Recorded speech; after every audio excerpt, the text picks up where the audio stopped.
Oke, assalamualaikum warahmatullahi wabarakatuh. Welcome back to my YouTube channel. Pada kesempatan kali ini saya akan kembali membahas soal fisika kelas 11, yaitu materi mengenai gelombang mekanik. Nah, pada video ini terdapat beberapa submateri yang akan saya bahas. Yang pertama ada gelombang, selanjutnya ada gelombang berdasarkan arah rambat, kemudian gelombang berdasarkan medium, kemudian besaran-besaran gelombang, dan yang terakhir adalah pembahasan soal gelombang. Tapi nanti kalau seandainya untuk dibuat jadi satu video terlalu panjang, kemungkinan saya akan buat jadi 2 buah video ya. Nah, tapi buat adik-adik yang belum subscribe channel YouTube ini, jangan lupa diklik dulu tombolnya, kemudian jangan lupa like dan share. Terima kasih. Oke, langsung kita bahas saja. Yang pertama kita bahas dulu nih, apa sih yang dimaksud dengan gelombang? Nah, jadi gelombang itu adalah getaran yang merambat. Nah, sebenarnya juga untuk aplikasi gelombang ya itu sudah sering sih kita temui dalam kehidupan sehari-hari. Misalnya apa? Misalnya kayak gelombang laut gitu ya. Atau misalnya kamu lagi galau gitu kan, duduk di tepi danau, kemudian ngelempar batu gitu kan. Nanti akan timbul gelombang yang agak kecil sih memang ya, kayak riak gitu. Nah, itu dia termasuk gelombang. Kemudian juga misalnya kamu pas kecil pernah main ini lompat tali. Nah, kadang tuh kan talinya suka diiketin di tiang gitu, atau suruh temanmu yang pegang. Kemudian di ujung satunya lagi, di ujung tali satunya lagi, kamu gerakan ya, kamu getarkan baik ke arah atas maupun ke arah bawah. Nah, sehingga kalau digambarin tuh gini dia. Anggap ini tiangnya, kemudian ini tali, kemudian di ujung ini kamu getarin. Nah, sehingga akan terbentuk gelombang. Nah, kurang lebih seperti ini. Itulah yang dimaksud dengan gelombang, getaran yang merambat. Kemudian terdapat beberapa klasifikasi dari gelombang. Yang pertama adalah gelombang berdasarkan arah rambat. Nah, kalau berdasarkan arah rambat, itu dia ada gelombang transversal dan gelombang longitudinal. Sementara kalau berdasarkan medium perantara, itu ada gelombang mekanik dan gelombang elektromagnetik. Transversal, nah jadi gelombang ini adalah gelombang yang arah getarnya tegak lurus terhadap arah rambatannya. Contohnya adalah gelombang tali dan gelombang cahaya.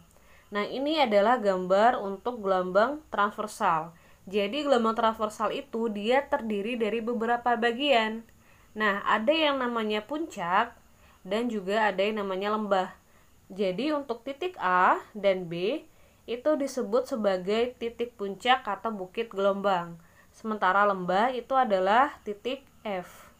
Kemudian juga ada yang namanya titik simpul, yaitu titik O, C, D, dan E.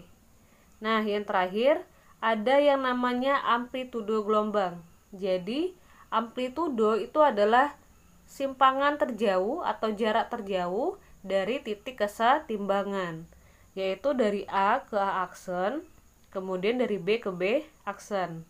Nanti nilainya berapa bisa dilihat dari grafik Y. Nah, kemudian juga ada yang namanya satu panjang gelombang. Nah, satu lambda atau satu panjang gelombang itu terdiri dari satu bukit dan satu lembah. Karena kalau satu bukit dia itu setengah ya. Kemudian kalau satu lembah dia juga setengah. Jadi kan setengah lambda ditambah setengah lambda adalah satu lambda. Atau juga bisa terdiri dari dua buah bukit yang saling berdekatan, atau dua buah lembah yang saling berdekatan. Kalau ini dia kan bukitnya setengah ya, berarti seperdua dibagi dua ya kan, berarti seperempat. Yang ini juga seperempat, berarti setengah. Kemudian ditambah lagi setengah jadinya satu lambda. Begitu juga untuk yang terdiri dari dua buah lembah yang berdekatan. Oke, kita lanjut ke gelombang longitudinal. Jadi gelombang longitudinal itu adalah gelombang yang arah getarnya searah dengan arah rambatannya. Contohnya adalah gelombang bunyi dan gelombang pegas. Jadi untuk gelombang longitudinal dia terdiri dari rapatan dan regangan. Regangan itu yang ini ya, yang dia itu posisinya lebih jarang-jarang. Nah, itu regangan namanya.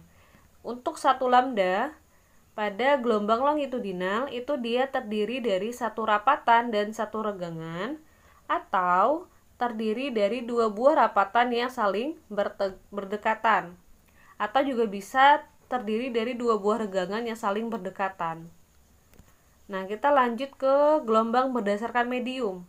Yang pertama ada gelombang mekanik, yaitu gelombang yang membutuhkan medium dalam merambat. Contohnya adalah gelombang bunyi. Jadi bunyi itu sebelum sampai ke telinga kita, dia itu merambat dulu melalui medium-medium yang berada di sekitar kita. Nah, kemudian ada yang namanya gelombang tali, dan yang terakhir ada gelombang air laut.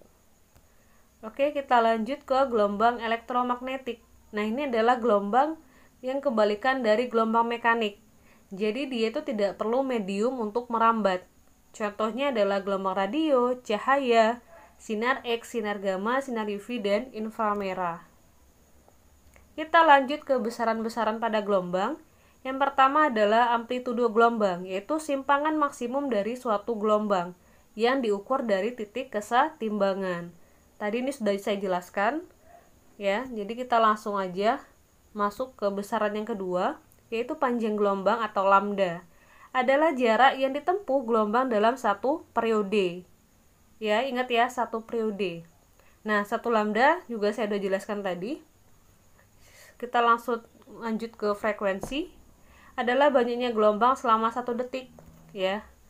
Nah, dia dirumuskan dengan F sama dengan N per T atau F sama dengan 1/T. Jadi N kecil itu adalah banyaknya gelombang, T kecil waktu, T besar periode. Nanti itu keterangan lengkapnya ada di slide terakhir. Besaran yang keempat adalah periode. Jadi periode itu adalah waktu yang diperlukan untuk membentuk satu gelombang. Nah, periode itu dia satuannya sekon sama kayak waktu T ya. Cuman bedanya kalau waktu untuk T, dia itu bebas mau berapa gelombang. Bisa setengah, bisa 1,5, 2,5, dan seterusnya. Intinya bukan satu gelombang. Tapi kalau dia satu gelombang, itu namanya periode. Ya, waktu yang diperlukan untuk membentuk satu gelombang disebut dengan periode. Kalau waktu yang diperlukan untuk membentuk selain satu gelombang namanya waktu. Itu perlu kalian ingat ya. Nah, kita lanjut. Untuk periode persamaannya adalah T sama dengan T dibagi N, atau T adalah 1/4 dari frekuensi. Nah, persamaan frekuensi dan periode itu kan mirip ya. Jadi supaya kalian nggak kebalik ya, kita ini aja, ingat aja, oh kalau periode itu kan T. Berarti dan di atasnya ya, atau persamaannya di atasnya itu adalah waktu atau T. Jadi T sama dengan T dibagi N. Sementara kalau frekuensi berarti kebalikan dari periode. Gitu aja. Nah, yang terakhir ada yang namanya cepat rambat gelombang atau V, yaitu jarak yang ditempuh gelombang setiap detik. Nah, rumusnya adalah V sama dengan lambda dibagi T, atau V sama dengan lambda dikali F. Ini adalah keterangan untuk besaran-besarannya. Silahkan di screenshot aja.